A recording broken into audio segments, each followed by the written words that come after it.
What's up, guys? Everything Wicked here. In case you haven't noticed, I changed the name of my YouTube page to The Broken Spoke. I'm going to be doing a little bit of off-grid videos. It's going to be called The Broken Spoke Ranch. I've had 30 acres of land in southern Ohio, good portion of my life, and I'm going to start devoting all my time down there, so keep your eyes open for some of those videos. Anyway, I just wanted to touch base, give you guys an update. As you can tell, I've went back to a king quad. This is a 2022. I wanted to give some reasons why. My last quad was a 2022 Can-Am Outlander 1000, and it was in the camo. Now, I'm going to tell you guys, it was an awesome quad. There's no denying it. The power steering on that thing was top notch. I mean, you could turn the handlebars with literally one finger, but the power was insane. It was almost too much for what I'm using it for. If I was a little bit younger, yeah, maybe I would have held on to it, but I'm peaking 50 years old, and it was just too much. The property that I own in southern Ohio has a lot of hills and ravines. I mean, I know that there's different drive modes on it, but the drive modes, to me, it seemed like if you weren't in the highest setting, it didn't have the low end that the King Quad has, in the sense of like low to mids, I guess you could say. When you had the Can-Am set on its highest setting, it was just an absolute beast. I mean, that thing had more power than anybody could possibly need for any kind of trail riding. But I switched back to the King Quad, and the reason being is this quad, to me, in my opinion, is one of the best all-around, all-purpose, do-everything quad on the market. I was kind of leaning towards a Grizzly. I almost went with the new XTR this year. One thing that steered me away from it was the seat. I'll tell you what, I think Suzuki has one of the best seats on the market. You know, it's got the nice rear, the widened ass end part of it, I guess you could say, for, if you're riding two-up. Those of you guys that don't want a two-up quad, like I personally don't want a two-up quad. I think they're too big. And, but if you don't get a two-up quad and you end up getting a Grizzly, the seat is substantially shorter. It's not wide enough to accommodate a passenger on the back comfortably. This quad, on the other hand, the seat's wide enough. You can put two people on it if you need to. But as far as that goes, again, like I said, I was looking at the Grizzly XTRs. I didn't go with it because of the seat. Ironically enough, I started off with the Grizzly. My first big bore four-wheeler was a 2004 Grizzly 660. And I had the Grizzlies all the way up until 2008, because I pretty much buy a new quad every year, which I'm going to start getting out of, obviously. But in 2008, I switched over to the King Quad 750, and I really haven't looked back. Grizzly, when they came out with a new one, it felt like they shortened the wheelbase on it, and they pretty much haven't changed much of it since. The wheelbase feels shorter to me, and I don't like feeling like I'm sitting up over the quad. The ergonomics on the King Quad here, you're down in the saddle. The handlebars are almost perfect to where they're set. I mean, the bike to me is just all around. It's comfortable. I really like the clutching on the King Quad. It's super buttery smooth. The suspension is buttery smooth. The power steering, I'll tell you, after coming off of the Can-Am and going to this, I mean, I see what the hype about the power steering is, but honestly, I mean, it's not a make or break for me. I know a lot of people it is. A lot of people are really, oh man, I want to get out there and not even feel like I'm turning the handlebars.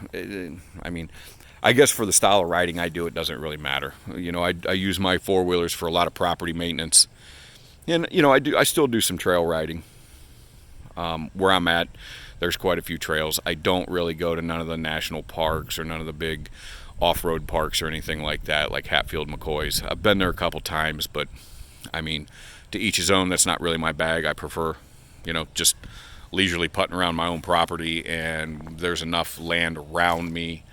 I mean, I've had the place for 30 years, and there's so many four-wheeler trails down there that it does the trick. So, as far as why I switched from side-by-sides back to four-wheelers, I mean, if you guys watch Dirt Obsession, they got an awesome video that pretty much sums it up.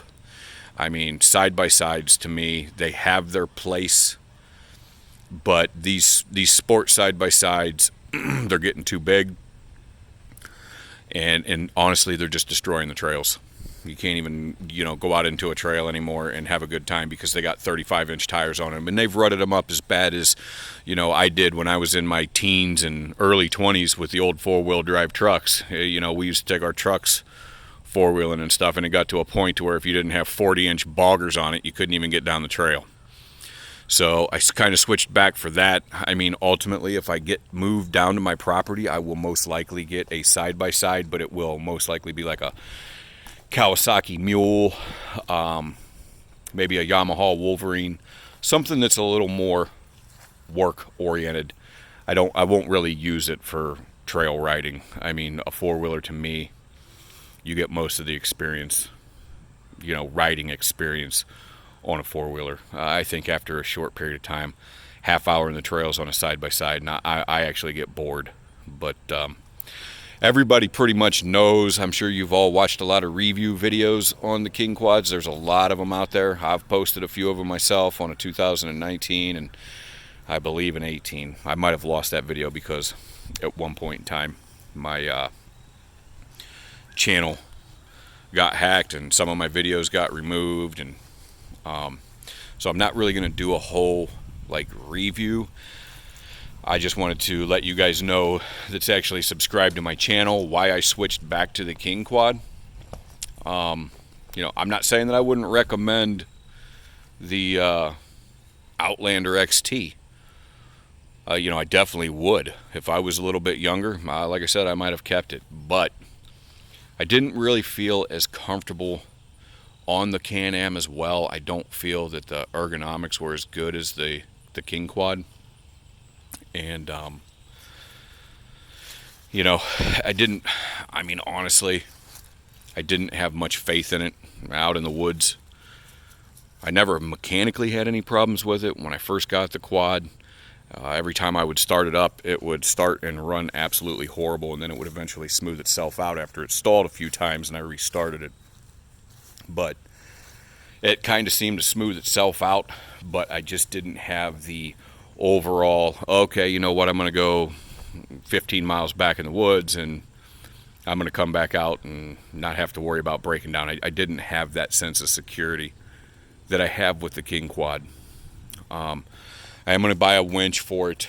I'm probably not going to do a install video because I already have one on another King Quad.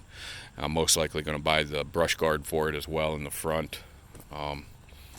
Because I'm actually in the process, I'm looking at a pull behind brush hog, and I don't want to be busting up the front of my plastic because I have a lot of saplings down on my property, and I'm just going to run them over. They're about, I don't know, an inch to an inch and a half, 2 inch.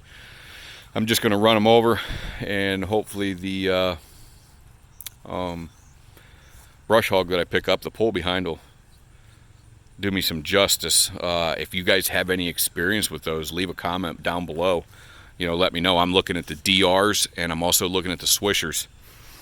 But I'm also kind of torn though because I noticed that the DR walk behinds, those things are like little beasts, and that might actually be a little more practical for what I need besides the pull behind. So again, if you guys have any experience with those, leave me some comments down below and let me know what you think on either one, the DR or the Swisher. I've been using this log splitter here for, I don't know, I picked it up last year and I really haven't cut a whole lot of wood with it, but I have this past summer, these last few weeks, I've cut quite a bit of wood with it. And I'll tell you what, This thing's a beast. I'm going to try and get some video of it soon in action, and give you guys a little bit of review on that. And I also got this, I mounted this, I think this was in another video, I'm not 100% positive, but this Kolpin chainsaw holder. I picked this up, and this is super nice.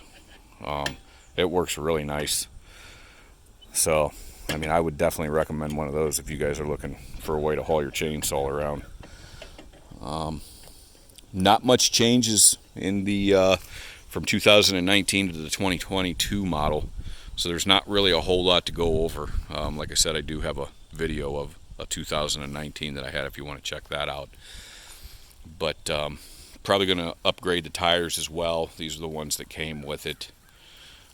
Not too big, not a very big fan of those. Actually, my favorite tires are the Mudlight XLs, and that's mostly likely what I'm going to put on it. They'll be 26s. I'm not going anything stupid. Maybe 27 max. I haven't quite decided. But anyway, I just wanted to share with you guys why I went back to the King Quad.